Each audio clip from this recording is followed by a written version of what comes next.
नमस्कार मित्रांनो. माणसाला, समाजाला आणि राष्ट्राला आपल्या चैतन्याने उभारी देणं हे काम अनेक राष्ट्रपुरुषांनी केलेलं आहे. त्यामध्ये डॉक्टर बाबासाहेब आंबेडकर हे अग्रणी होते आणि म्हणून त्यांचं स्मरण हे त्यांच्या जन्मतिथीला, पुण्यतिथीला सातत्याने करणं हे आपलं आद्य कर्तव्य ठरतं. त्यांच्या विचारांची उजळणी या निमित्ताने पुन्हा पुन्हा होते आणि म्हणून या नव्या पिढीलाही या थोर व्यक्ती कोण होत्या, कशा होत्या, कोणत्या विचाराच्या होत्या हे माहीत असणं फार आवश्यक आहे. आणि म्हणून दरवर्षी ह्या गोष्टी आपण साजऱ्या करतो, संपन्न करतो, सोहळे करतो, मिरवणुका काढतो, व्याख्यानं देतो. त्याचं कारण हेच आहे की नव्या पिढीला सुद्धा या सगळ्या गोष्टी माहिती पाहिजे.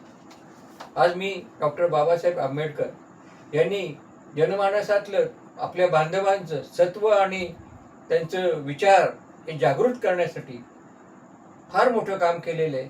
त्या संदर्भातली एक कविता आपल्यापुढे सादर करतो. या आपल्या बांधवांचं सत्व आणि स्वाभिमान का जागृत करणं त्यांना गरजेचं वाटलं, कारण हा समाज फार सुस्त झाला होता, आपल्याकडे बघतच नव्हता.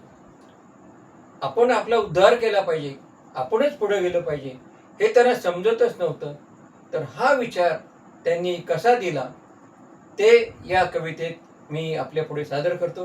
ही जी कविता आहे ती माझी नाही आहे, तर माझे एकेकाळचे ज्येष्ठ स्नेही प्रसिद्ध कवी पंढरीनाथ सोनवणे आणि गोपाळ देशपांडे या दोघांनी मिळून ही रचना केलेली आहे. त्यांनी बाबासाहेब आंबेडकरांचं भीमस्फूर्ती हे खंडकाव्य त्या ठिकाणी लिहिलेलं आहे. त्यातला हा काही भाग मी आपल्यापुढे सादर करतो. ऐका, फार सुंदर कविता आहे. उठा बंधूंनो, प्रभा फाकली, विल्या गेली निशा. उठा बंधूंनो, प्रभा फाकली, विल्या गेली निशा. चूड पेटवा चैतन्याची, उजळून टाका दिशा. चूड पेटवा चैतन्याची, उजळून टाका दिशा. बंधूंनो, उजळून टाका दिशा. आपल्या व्याख्यानातून, वर्तमानपत्रातील लेखनामधून त्यांनी हा विचार सातत्याने मांडलेला आहे आणि तोच या कवींनी या कवितेमध्ये मांडलेला आहे. पुढे बघा. माणूस म्हणून जगण्याचा रे हक्क तुम्हाला असे. माणूस म्हणून जगण्याचा रे हक्क तुम्हाला असे. नरसिंहाची जात विसरून बनला का रे ससे. तुमची जात कोणती? नरसिंहाची आहे. सशासारखे काय बसलात? नरसिंहाची जात विसरून बनला का रे ससे. जिवंत सुनी मुळदे तुम्ही, म्हणून ही दुर्दशा. अरे जिवंत सुनी मुळदे तुम्ही, म्हणून ही दुर्दशा. उठा बंधूंनो, प्रभा फाकली, विल्या गेली दिशा. उठा बंधूंनो, प्रभा फाकली, विल्या गेली निशा. युगापासून किती साहिल्या अनंत या यातना. युगापासून किती साहिल्या अनंत या यातना. वतनदारीच्या तुकड्यासाठी का करिता याचना. कशाला भीक मागता? वतनदारीच्या तुकड्यासाठी का करिता याचना.